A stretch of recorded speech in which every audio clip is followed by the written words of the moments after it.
जय श्री कृष्ण। जय श्री कृष्ण। ओम शांति। ओम शांति।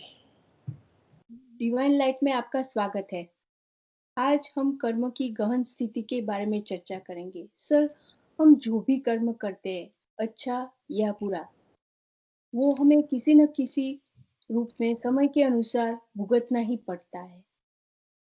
क्या आदमी कर्म के बंधन से मुक्त हो सकता है? मीन्स हमारे पिछले कर्मों का नाश हो सकता है? जय श्री कृष्ण। ओम शांति। ओम शांति। हाँ, जब हम लोग छोटे थे, मीन्स आज से करीबन 25-30 साल पहले की बात है, तो हमारे घर में श्रीनाथ जी की एक कैसेट चलती थी, गुजराती में थी। तो उसमें एक पोएम आती थी, पोएम जैसा था, गीत था एक। जिंदगी ना चौपड़ा मा सरवारो मांझे, जिंदगी की जो बुक है उसमें एडिशन ही है, उसमें सब्ट्रैक्शन नहीं है। मीन्स जो भी हम अच्छा या बुरा कोई भी कर्म करें, वो हमें भुगतना पड़ेगा किसी न किसी रूप में। जब उसका समय आ जाएगा, समय पक जाएगा, उस टाइम वो कर्म हमारे सामने आके खड़े हो जाएंगे, जो हमें दिखाई नहीं देते। वो ऊपर वाला जानता है कौन से कर्म का फल हमें किस समय किस रूप में मिलता है, वो हमें नहीं पता है, बस हमें भुगतना है। क्योंकि बॉडी के अंदर है ना, हम इसलिए हमें नहीं पता चलता है। जब हम देहातीत हो जाएंगे बॉडी, योग विद्या से बॉडी के बाहर चले जाएंगे, तब हम भूतो भविष्य ये सब देख पाएंगे। उस टाइम हमें पता चलेगा, लेकिन वो कक्षा, वो स्थिति बहुत दूर की स्थिति है। तो मैं खुद भी यही मानता था कि जिंदगी में जो भी कर्म करते हैं हम लोग, और जो भी हमने किया है आज तक, नोइंगली और अननोइंगली, कर्म को सबसे पहले जानना चाहिए कि कर्म होते कैसे। ऐसा नहीं है कि हमने कुछ फिजिकली किया वही कर्म है। हमने मानो कि किसी के लिए कुछ बोल दिया, वो भी कर्म है। उसको छोड़ो, माइन्यूटली कहा जाए तो किसी को बुरी नजर से देख लिया और अच्छी नजर से भी देख लिया, वो भी कर्म है। उससे आगे जाओ तो किसी के बारे में बुरा सोचा या अच्छा सोचा, वो भी कर्म है। तो एक बात तो तय है कि कर्म के बिना हम रह नहीं सकते। अगर मनुष्य का जन्म हुआ है तो कर्म के बिना, नोइंगली और अननोइंगली, आप ऐसा नहीं बोल सकते कि मैं कर्म के बिना रह सकता हूँ। मैं हिमालय में चला जाऊंगा और कर्म के बिना रहूंगा, कोई मेरे पास नहीं होगा, मैं खुद अपना सब करूंगा, कोई होगा ही नहीं, बात भी नहीं करूंगा, कोई मेरा मित्र नहीं होगा, कोई रिलेटिव नहीं होगा। लेकिन अगर आपने किसी के बारे, जो आपके साथ पहले थे, उसके बारे में भी आपने कुछ भी सोच भी लिया, तो कर्म बन गया। और कर्म बन गया तो उसको भुगतना पड़ेगा, भोगवटा उसका आएगा। कर्म बन गया, तो कैसे उसमें से निकला जाए? ऐसा क्या हो कि कर्म करते वक्त भी हम उसमें, उस कर्म से अलिप्त रहे। काफी सारी बार हमने डिवाइन चैनल में ये बात कही है कि निष्काम कर्म वो एक ही कर्म ऐसे है कि कर्म आप करते हो, फिर भी उसका जो भी रिवॉर्ड है वो हम नहीं पाते हैं, अच्छा हो या बुरा हो। जो भी कर्म हम करते हैं उसमें से हम हट जाते हैं। जो भी कर्म होता है वो हम एक माध्यम हो जाते हैं। ईश्वरीय शक्ति के अनुसार, ईश्वरीय आदेश के अनुसार वो कर्म हम किए जाते हैं। उसमें वो विचार भी नहीं आना चाहिए कि ये कर्म मैं कर रहा हूं और ईश्वर मुझसे करा रहे हैं। वो विचार भी नहीं आना चाहिए। कर्म करते वक्त भी पूरा ध्यान, 100% आपका डिवोशन ईश्वरीय तत्व के अंदर होना चाहिए। पूरा आप उसके अंदर समा जाओ, उसके अंदर जो भी कर रहा हो मैकेनिकली होगा, लेकिन आपका इन्वॉल्वमेंट 1% भी नहीं, 0% होगा। अगर ये परिस्थिति आई, तब कर्म की परिभाषा सच होगी कि उस कर्म का फल नहीं मिलेगा। तो ये बात हुई निष्काम कर्म की। एक वीडियो में मैंने ऐसा कहा था कि हीरालाल ठक्कर की एक बुक है, बहुत छोटी सी बुक है, आराम से 1-2 दिन में आप पढ़ सकते हो, कर्म कर्म कर्मनो सिद्धांत। उसमें उसने दिया है कर्म के 7 प्रकार के कर्म दिए हैं। कभी टाइम मिलेगा तो उसके बारे में चर्चा करेंगे। लेकिन 7 प्रकार के कर्म है, उसमें से एक है, लास्ट है, वो निष्काम कर्म है। लेकिन ये निष्काम कर्म ऐसे नहीं होगा। उस वो लेवल पर पहुंचने के लिए कि जो भी कर्म हम करें उसके अंदर हमारा इन्वॉल्वमेंट जीरो हो जाए, क्योंकि वो पॉसिबल ही नहीं है। एक्सपेक्टेशन के बिना कोई कर्म नहीं होता है। अगर कोई बच्चे को कहा जाए कि तू कुछ चिंता मत कर, तेरी जो भी ग्रेड आएगी, लेकिन तू बहुत पढ़ बहुत पढ़। अभी उस बच्चे को एक्सपेक्टेशन ही नहीं है कि पढ़ने के बाद, मानो कि 12th साइंस में है, पढ़ने के बाद अगर मेरा 80% आया और 90% आया, मुझे मेडिकल में एडमिशन मिलेगा, इंजीनियरिंग में मिलेगा, और जो भी उसका गोल है, अगर उसके अंदर से वो गोल ही मीट गया, तो वो कर्म कैसे करेगा? अगर आपने किसी को, अर्जुन को अगर आपने पक्षी की आंख ही नहीं दी, तो वो किसका लक्ष्य भेदन करेगा? तो ये जो भी बात कही गई है गीता में कही, वो सच तो है, 100% है, उसमें कोई डाउट ही नहीं है। लेकिन वो एक स्थिति के अनुसार कही गई है। कोई भी कर्म, कोई भी, ये तो एक मैंने सिंपल से एग्जांपल दे दिया कि अगर आपने किसी बच्चे को, स्टूडेंट्स को बोल दिया कि, कोई स्टूडेंट को बोल दिया कि आप मत पढ़ो, और से पढ़ो, बहुत पढ़ो, मन लगा के पढ़ो, मन लगा के पढ़ो, मन तो आपने लगा दिया, कर्म बन गया। और मन लगा के ऐसे पढ़ो कि आपको कोई कुछ फल की आशा नहीं, ये हो नहीं सकता, ये इम्पॉसिबल बात है। जहां आपको आपका ध्येय नहीं दिखेगा, वहां आप अपना 100% नहीं रख सकते। ये ह्यूमन नेचर है, उसमें कोई अलिप्त नहीं है। वहां तक मैं बोलूंगा कि अगर जो साधु लोग हैं वो अपना घर बार छोड़ के जब साधना में लग जाते हैं, तब उनको भी एक आस होती है ईश्वरीय तत्वों को प्राप्त करने की। तो वो भी एक आस है। वो अलग बात है कि वहां पहुंचते पहुंचते पहुंचते पहुंचते एक समय ऐसा आता है कि हमें वो आस ही मिट जाती है, ईश्वर को पाने की आस भी मिट जाती है। तभी जाके वो अपने कुछ पा सकेंगे हम। डिटेल में नहीं बोलना चाहता मैं, लेकिन कुछ पा सकेंगे। लेकिन कहने का मतलब यह है कि कुछ भी फल की आशा के बिना व्यवहारिक कर्म जो है वो नहीं हो सकते। और फल की आशा हुई मीन्स उसमें आपका मन लगा, मन लगा तो कर्म हुआ, कर्म हुआ तो भुगतना पड़ेगा। तो ये बहुत सिंपल लॉजिक है। और मैं यही सोचता था जब वो कैसेट हम लोग सुनते थे, इंडिया में 25-30 साल पहले की बात है, ऑडियो पर कैसेट चलाते थे मम्मी पापा, तो सुनते थे हम लोग। जिंदगी में जो भी, जिंदगी की जो बुक है उसमें एडिशन ही होता है, सब्ट्रैक्शन नहीं होता है। और वो मगज में पूरा घुस गया था कि ये हो ही नहीं सकता। तब से मेरे दिमाग में ये बात चल रही थी कि मानो कि जो लोग मोक्ष पाते हैं वो कैसे करते होंगे। क्या ऐसा होता है कि मानो कि उन लोगों ने 1,500,000,000,000 और 1,500,000,000,000 50,000,000,000 500,000 अच्छे कर्म किए, और उतने ही उसने बुरे कर्म किए, तो वो बैलेंस हो गया और उसको मोक्ष मिल गया। ये सारे विचार मेरे दिमाग में बस कई सालों से चल रहे थे। कई लोगों को पूछा, सेटिस्फैक्ट्री आंसर कहीं से भी नहीं मिला। जो मिलना चाहिए था नहीं मिला। अब क्या करूं? शास्त्र पढ़ते, शास्त्रों में जो भी लिखा है, गीता जी है, वेद पुराण, जो भी पढ़ते पढ़ते पढ़ते एक समय ऐसा आया कि जब गीता जी, अष्टावक्र गीता जी, जो कई बार मैंने जिक्र किया है, कि उसमें साफ लिखा है, इवन ज्ञानेश्वरी गीता में लिखा है, संजीवनी गीता में लिखा है, सब में लिखा है, भगवान कृष्ण बोलते हैं अर्जुन को कि तू सब छोड़ के मेरी शरण में आ जा, मैं तुम्हारे पिछले सारे कर्मों का नाश कर दूंगा। ये पॉसिबल कैसे है? और जो भगवान ने बोला कि तू सब छोड़ के मेरी चरण में आ जा, तू मेरी शरण में आ जा। अगर तू छोड़ना है, एक और भगवान कृष्ण बोलते हैं तू युद्ध कर, दूसरी ओर भगवान कृष्ण बोलते हैं, भगवान बोलते हैं कि तू मेरी शरण में आ जा। अगर आपकी शरण में आना है, कुछ करना है, सिर्फ आपकी साधना करनी है, आपके विचारों में ही मग्न रहना है, तो फिर संसारिक काम युद्ध कैसे होगा? ये पूरा विरोधाभास कई सालों तक मेरे दिमाग में ये सब चलता ही रहा, कहीं से भी प्रॉपर आंसर नहीं मिला। पढ़ते पढ़ते पढ़ते एक समय ऐसा आया, योग साधना से एक समय ऐसा आया कि कुछ थोड़ा सा समझ में आया, जो मैं आपके साथ शेयर करना चाहूंगा। कि ये बात तो सही है कि जब तक हम लोग सांसारिक दृष्टि से कर्म करेंगे, वो भुगतना पड़ेगा।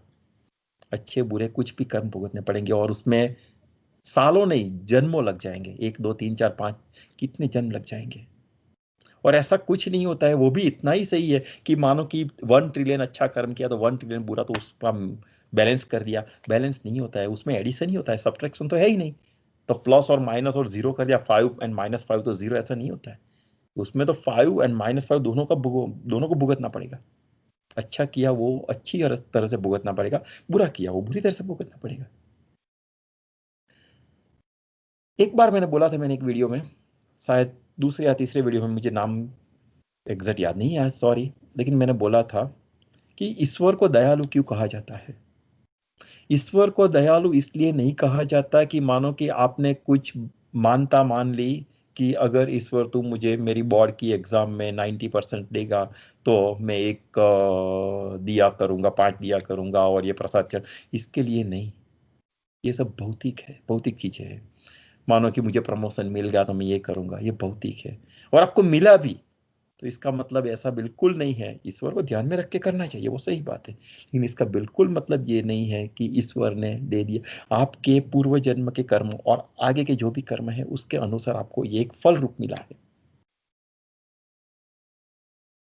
भगवान ने साफ गीता में कहा कि तुम्हारे और कर्म के बीच में मैं नहीं आता हूं, साफ कहा है। जो भी तुम आज अच्छी लाइफ जी रहे हो और जो भी बुरी लाइफ जी रहे हो सांसारिक दृष्टि से, वो जो भी आज तुम्हारे पास है वो सब तुम्हारे कर्म के अनुसार है, उसमें मेरा कोई रोल नहीं है। एक बार मैंने वो भी बोला था कि भगवान तो रोते हैं, उसकी आंखों में पानी आ जाता है। अगर आप ईश्वर की बहुत साधना करते हो फिर भी आप गरीब हो, मानो कि सुदामा, फिर भी आप बहुत कष्ट से पसार हो रहे हो, सुदामा, भगवान रोते हैं, उससे नहीं देखा जाता, लेकिन कर्म के बीच में वो नहीं आते।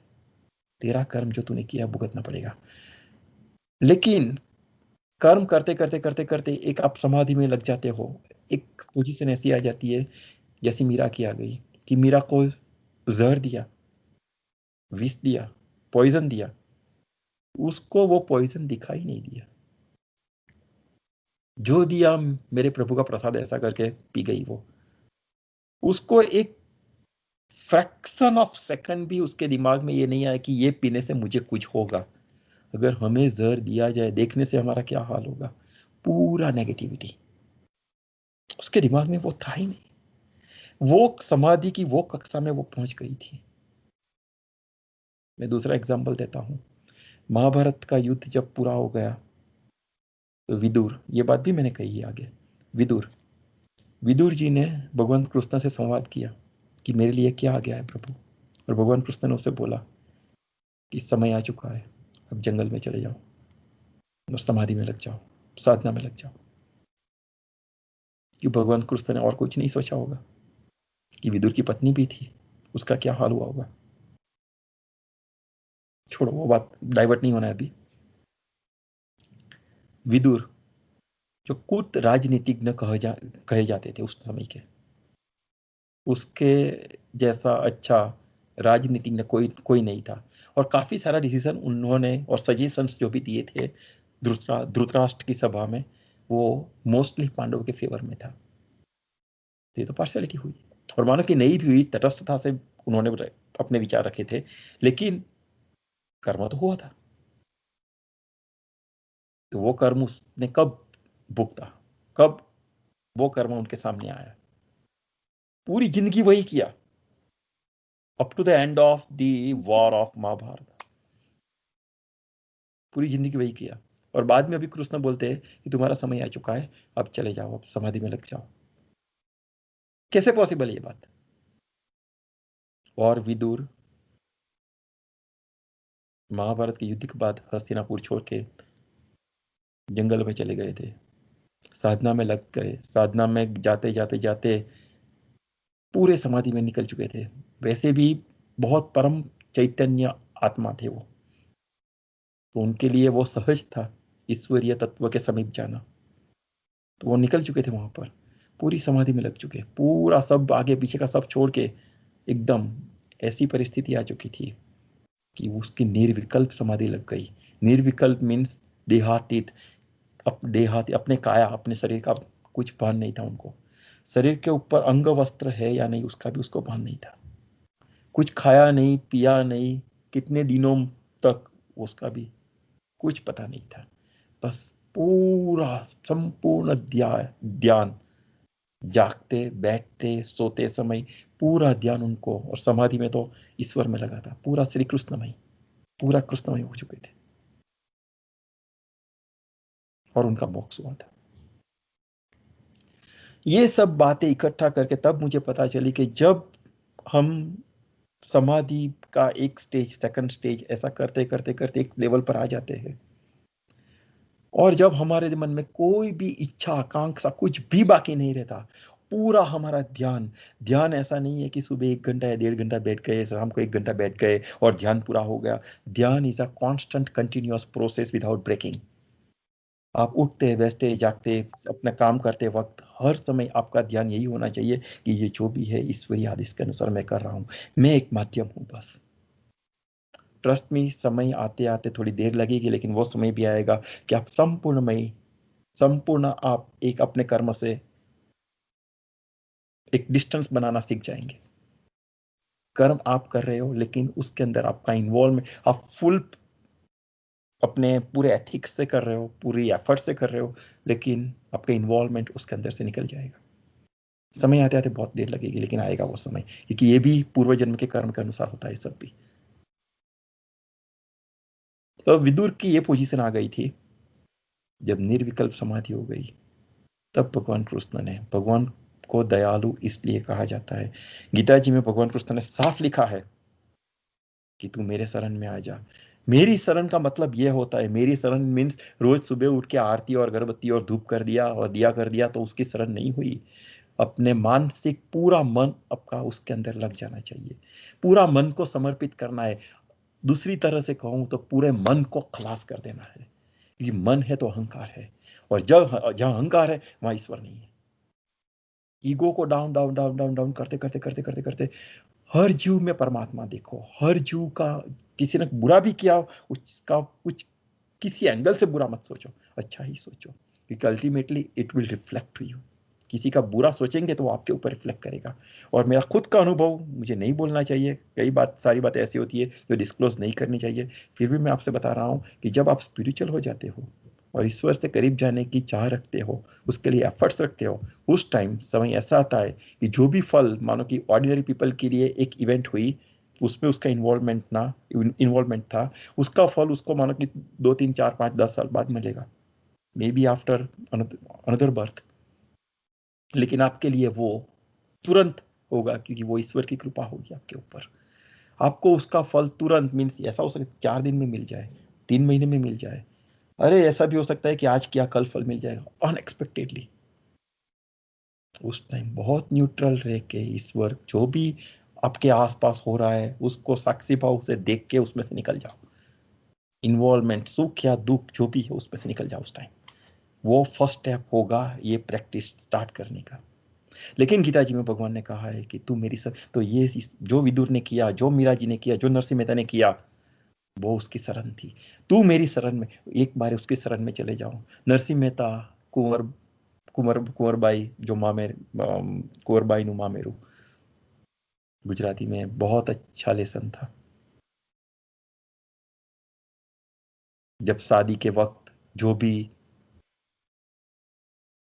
रिचुअल्स होते, वो भगवान ने खुद आके की थी। नरसिंह मेहता जाके भजन कर रहे थे, पूरा इन्वॉल्वमेंट उसमें था। उसको ये भी पता, ये भी याद नहीं रहा कि मेरी मेरी बेटी का ब्याह है वहां पर। ये इन्वॉल्वमेंट इसे बोलते हैं। कौन सा बाप ऐसा होगा जो अपनी बेटी के ब्याह का समय चूक जाए? कौन सा बाप ऐसा होगा? वो वही कर सकता है जो ईश्वर के अधीन हो चुका हो, बाकी किसी की ताकत नहीं है। कहीं ना कहीं आपको कोई ना कोई ये चीज, कहीं ना कहीं ये रोकेगी आपको, ये आपका इन्वॉल्वमेंट इसमें चला जाएगा और कर्म बन जाएंगे। तो जब तक हम लोग सांसारिक है, यस, एक नहीं, दो नहीं, तीन नहीं, चार नहीं, कई जन्मों लेने पड़ेंगे ये कर्मों के बंधन से निकलने के लिए। लेकिन हर जन्म के, जब से आज से मुझे ये ज्ञान मिला, तो आज से मैं स्टार्ट करूंगा कि मेरे हाथ से कोई भी खराब कर्म ना हो, मेरे हाथ से, मेरे शरीर से ना हो। उसके बाद मैं अपनी वाणी, अपनी जो, जिस मुंह से मैं बोलता हूँ, किसी के भी लिए मेरे मुंह से अपशब्द, खराब शब्द, कटु वचन ना निकले। उसके बाद मैं प्रैक्टिस करूंगा मेरे मानसिक स्तर की, मेरे दिमाग में किसी के भी लिए कोई कितना भी बुरा हो, किसी ने कितना भी बुरा मेरे साथ क्यों नहीं किया हो, बहुत कठिन है मैं जानता हूँ, ऐसा नहीं है कि ये मैं ऐसे ही बोल रहा हूँ। मेरी लाइफ जो जानते हैं उनको पता है कि how many hurdles I have pass through in my life. So इतना सहज नहीं है, मैं मानता हूँ कि आई फेस्ड इट। लेकिन फिर भी यही बोलूंगा, उनका भी अच्छा ही सोचो। कर्म से निकलने का यही एक रास्ता है। एक 2 3 4 के बाद एक जन्म ऐसा आएगा कि जब आपके इतने अच्छे कर्म इकट्ठे हो गए होंगे, क्योंकि आपने अब सबके बारे में अच्छा ही सोचना शुरू कर दिया है, तो रिफ्लेक्शन में आपको क्या मिलेगा? अच्छा ही मिलेगा। Newton's third law, action and reaction they are equal and opposite in direction. तो जो आपने थ्रो किया है वही आपको वापस आएगा आपके पास। अगर व्हाइट बॉल फेंका है तो व्हाइट ही वापस आएगा, ब्लैक नहीं आएगा। लेकिन ब्लैक फेंका, किसी के बारे में बुरा सोचा, बुरा ही आएगा। आपका खुद का बुरा होना स्टार्ट हो जाएगा किसी के बारे में बुरा सोचा तो। ये भी मेरा खुद का एक्सपीरियंस है। स्पिरिचुअल होना इतना सहज नहीं है, बहुत डिफिकल्ट है। अपने आप की एग्जाम हर रोज हम देते रहेंगे, ये स्पिरिचुअलिटी है। सॉरी। तो ये बात है कि जब भी गीता जी में कृष्ण भगवान ने कहा है, भगवान कृष्ण ने कहा है कि तुम्हारे सारे, जब ये पोजीशन पे आप पहुंच जाओगे, एक लेवल पे पहुंचना पड़ता है। अगर आपको मानो कि पीएचडी करना है तो पीएचडी के लिए आपको 10th की एग्जाम पास करनी पड़ेगी अपने आप मेहनत करके। 12th की एग्जाम पास करनी पड़ेगी। 4 साल इंजीनियरिंग या मेडिसिन या सॉरी साइंस या कॉमर्स, वॉटर इट में भी, वो आपको क्लियर करने पड़ेंगे। उसके बाद मास्टर्स करना पड़ेगा। इतने एफर्ट्स के बाद जब आप तैयार हो जाएंगे, तब कोई गुरु आके आपको, व्यवहारिक गुरु आपका पीएचडी गाइड बनेगा और आपको पीएचडी तक ले जाएगा। Exactly same thing here. अगर आप चाहते हो कि ईश्वरीय तत्व आपका हाथ पकड़े, उसके लिए आपको सबसे पहले अपने आप को तैयार करना पड़ेगा। 10 12 ग्रेजुएशन, पोस्ट ग्रेजुएशन, ये सब exams clear.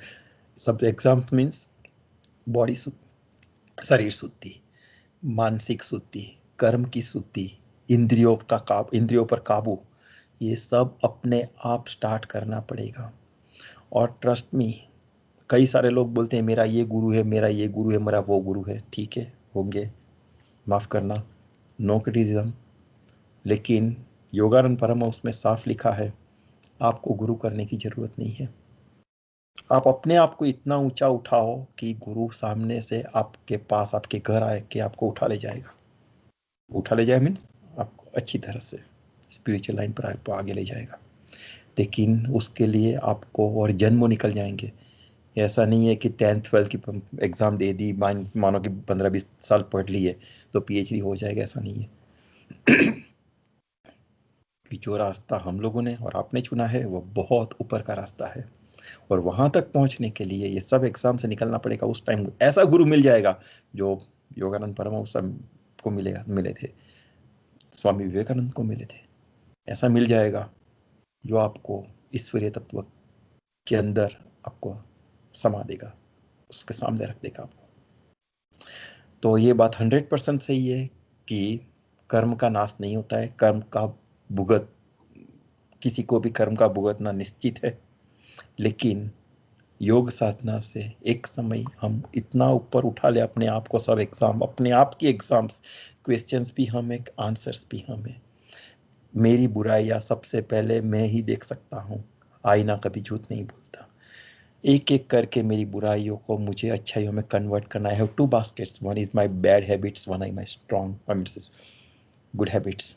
I have to identify your bad habits, work on it for number of hours, number of days, number of months, number of years. Convert that bad habit to good habit. Make your bad habit basket empty and make your good habit basket with full of grace, full of love, full of divinity, full of sympathy. जब वो position आएगी, कोई ना कोई आके ये basket उठा ले जाएगा, आपको एक डायरेक्शन मिल जाएगी। गुरु करने की कोई ज़रूरत है, करो, अच्छी बात है, अच्छे मार्गदर्शन के लिए करो। लेकिन ये साथ में ये भी ताकत रहनी चाहिए कि गुरु जो आप कर रहे हो, क्या वो गुरु के बताए रास्ते पर चलने की आपके अंदर ताकत है? गुरु बोलेगा कि सुबह शाम ये करो, आपके अंदर ताकत है? एक भी दिन मिस कर किए बिना ये सब करो, आप कर सकेंगे? अगर नहीं तो फिर गुरु है या नहीं है, सब एक ही चीज़ है। करो तो 100% फॉलो करो। तो ये बात है कि हाँ, कर्म का नाश होता है, इसीलिए भगवान को दयालु बोला गया है। कि जो भी हमारे पुराने कर्म है, सारे पुराने कर्म भस्मीभूत हो जाते हैं, मिटा देते हैं जब हम निर्विकल्प समाधि तक पहुंच जाते हैं पूरे। क्योंकि अब हम वो स्थिति में पहुंच गए कि जहां अभी हमारा नया कर्म बनना बंद हो चुका है। जब आपने नया कर्म बनाना बंद कर दिया, तभी आपके पुराने कर्मों का भगवान वो कहते हैं मैं नाश करता हूं। उससे पहले नहीं, उससे पहले नहीं। जब आपके अंदर इतनी सारी अच्छाइयां आ गई, तभी भगवान बोलते हैं कि अभी तू परिपक्व हो चुका है, अभी तू आ सकता है लाइन पर, मेरे रास्ते पे आ सकता है। लेकिन आप बोलेंगे कि मुझे मानो कि चोरी भी करनी है, किसी को हर्ट भी करना है, और मुझे स्पिरिचुअलिटी पर भी जाना है, ये ऑपोजिट हो गया। ये नहीं हो सकता, ये नहीं हो सकता। जहर और अमृत दोनों साथ में नहीं पिए जाते, नहीं पिए जाते। तो पूरी बात ये है। तो मुझे लगता है कि शायद 45 मिनट्स इज टू लॉन्ग। तो शायद आपको ये समझ में आ गया होगा कि कर्म की स्थिति क्या होनी चाहिए। कई बार मेरे दिमाग में ये भी ख्याल आया है कि जो लोग बोलते हैं कि इतने पुराण है, इतने महापुराण है, इतने ग्रंथ है, इतने हाँ क्या बोलते हैं, इतनी गीता जी है, इतनी सारी स्पिरिचुअल बुक्स है, क्या सब लोग पढ़ पाते हैं? अगर ईश्वरीय तत्व तक पहुंचने के लिए ये सब पढ़ना जरूरी है, तो पूरी जिंदगी पढ़ाई में निकल जाएगी। मानो कि नॉलेज सारा मिल गया, लेकिन मरते वक्त सब भूल जाएंगे, तो वो पढ़ाई का फायदा ही क्या? पढ़ाई का हर एक चीज का एक नियम होता है, एक वक्त होता है। पढ़ाई आपको वहां तक ही करनी है जब तक आपका मन सांसारिक बाबतों में है।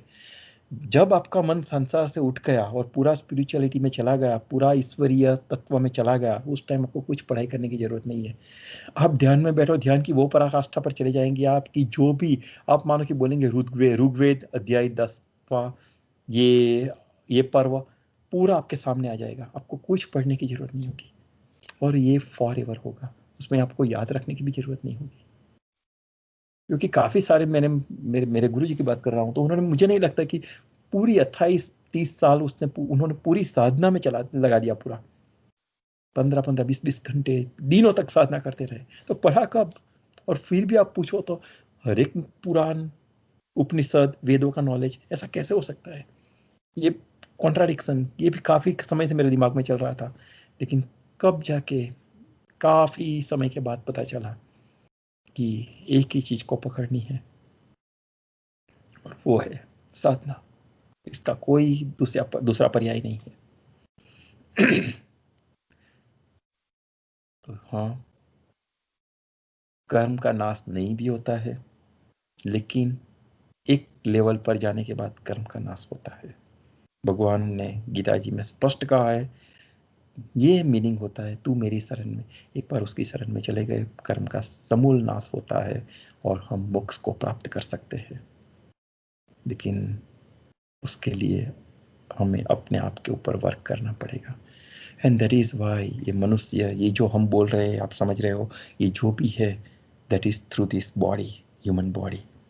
इसलिए मनुष्य जन्म को बहुत अलौकिक माना गया है कि हम ईश्वरीय तत्व को प्राप्त यही साधन से कर सकते हैं।